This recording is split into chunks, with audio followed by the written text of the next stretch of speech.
ఓం నమ శివాయ. ఈరోజు వీడియో ఏంటి అంటే 2 రోజుల ముందు నేను ఒక వీడియో అయితే అప్లోడ్ చేశానండి. అది శివుడు మిమ్మల్ని ఎంచుకున్నారు, మిమ్మల్ని ఒక పని కోసం సిద్ధం చేస్తున్నారు అని తెలిపే 3 ముఖ్యమైన సంకేతాల గురించి మనం ఆ రోజు తెలుసుకున్నాం కదా. ఇక మిగిలిన 4 సంకేతాల గురించి ఇప్పుడు మనం తెలుసుకుందామండి. చెప్పాలంటే ఆ 3 సంకేతాల కన్నా ఈ 4 మీ జీవితంలో అత్యంత ప్రధాన కీలక పాత్రనైతే పోషిస్తూ ఉంటాయన్నమాట. వీటిలో ఒక సంకేతం కనిపిస్తే అది నీలో జరుగుతున్న ఆధ్యాత్మిక మార్పుకు లోతైన సూచన. నీ జీవితంలో కూడా అలాంటి మార్పు మొదలైందా? మొదలైతే అది ఏంటి అనేది ఖచ్చితంగా మీరు తెలుసుకోవాలన్నమాట. ఆఖరిది మాత్రం అస్సలు మిస్ చేసుకోవద్దు. ఇక 4వ సంకేతం.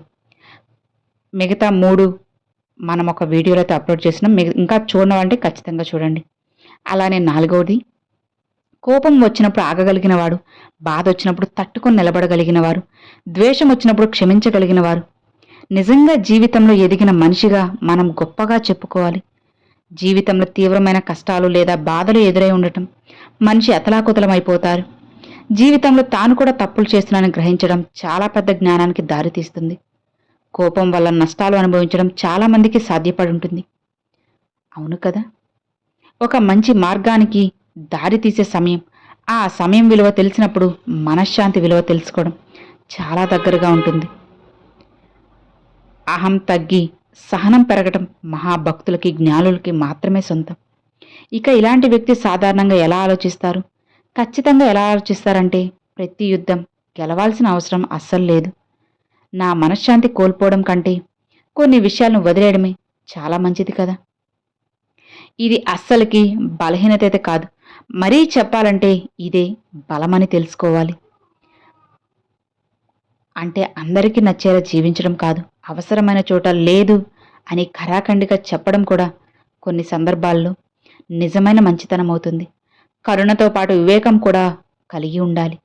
ఇలాంటి లక్షణాలు క్రమంగా పెరిగితే మనిషి బయట మాత్రమే కాదు, లోపల కూడా న్యాయం వైపు, ధర్మం వైపు, జ్ఞానం వైపు ఎదుగుతున్నాడని ఖచ్చితంగా చెప్పుకోవచ్చన్నమాట. ఇక అలానే 5వ విషయం ఏంటి అనేది కూడా ఖచ్చితంగా మనం ఇప్పుడు తెలుసుకుందాం.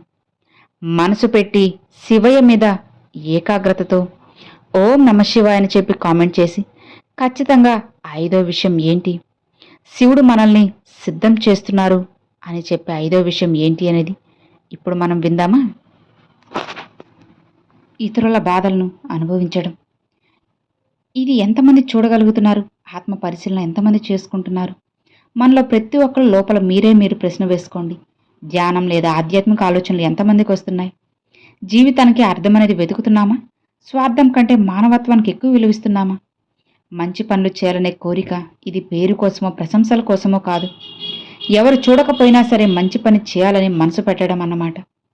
మనం రోడ్డు మీద వెళ్తుంటే సడన్గా స్పృహ తప్పి పడిపోతే ఆ చుట్టుపక్కల ఉన్న ఒక్కరో ఇద్దరో వస్తారు కదా, అంటే అతన్ని పైకి లేపుతూ ఉంటారు. మిగిలిన వాళ్ళంతా అక్కడ ఏం జరుగుతుందని చూసేవాళ్ళు మాత్రమే. మీరు అలా చూసేవాళ్ళలో ఉన్నారా, లేక పడిపోతే పైకి లేపాలని ప్రయత్నిస్తున్నారా అన్నది మీరే ఆలోచించుకోండి. ఇతరులకి మనం సాయం అన్నామా లేదా అనేది మీరే గుర్తుపెట్టుకోవాలి. నేను మంచి చేస్తే నాకేమొస్తుంది అని కాకుండా, ఇవి మంచి పని కదా కాబట్టి చేస్తాననే భావన మనం గుర్తించకపోయినా సహాయం చేయడం గుర్తుపెట్టుకోండి. ధన్యవాదాలు చెప్పకపోయినా బాధపడిపోవడం అనేది ఇవన్నీ మంచి పనులు చేసే సంకేతమే. అలానే 6వ సంకేతం, అహంకారం గురించి తెలుసుకుందాం. శైవతత్వంలో వినయం అత్యున్నత గుణాల్లో ఒకటి. శివునికి అత్యంత ప్రియమైన భక్తుడు తన గురించి గొప్పగా చెప్పుకునేవాడు కాదు. నేను కాదు, మీరు కాదు, అంతా శివుని కృపాని భావించేవాళ్ళమే.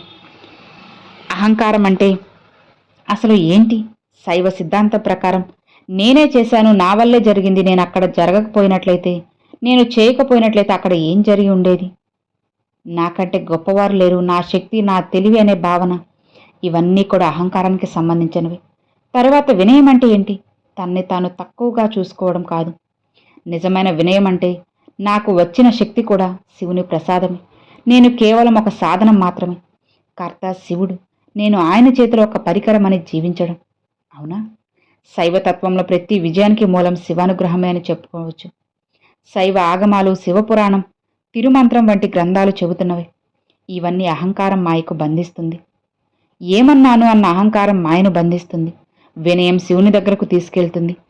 అహంకారం తగ్గే కొద్దీ శివానుభూతి పెరుగుతుంది అని గుర్తుపెట్టుకోండి. తనలోని నేను అనే భారం కలిగినప్పుడు శివోహం అనే అనుభూతి కలుగుతుంది. దీని అర్థం నేనే శివుణ్ణి గర్వించడం కాదు, వ్యక్తిగత అహంకారం కలిగి పరమశివ చైతన్యంలో ఏకత్వాన్ని అనుభవించడం. ఇక చివరిగా 7వది, దేవుడు నన్ను విడిచిపెట్టడు అనే నమ్మకంతో నిలబడేవారే ఆధ్యాత్మికంగా బలమైన వారు. దేవుడు ప్రతి ప్రార్థనకు వెంటనే సమాధానం ఇవ్వకపోవచ్చు, కానీ ప్రతి ప్రార్థనను వింటాడు. కొన్నిసార్లు మనం ఎదుర్కొనే కష్టాలు మన విశ్వాసాన్ని పరీక్షించడానికి, మనల్ని ఇంకాస్త బలంగా తీర్చిదిద్దడానికి వస్తాయి.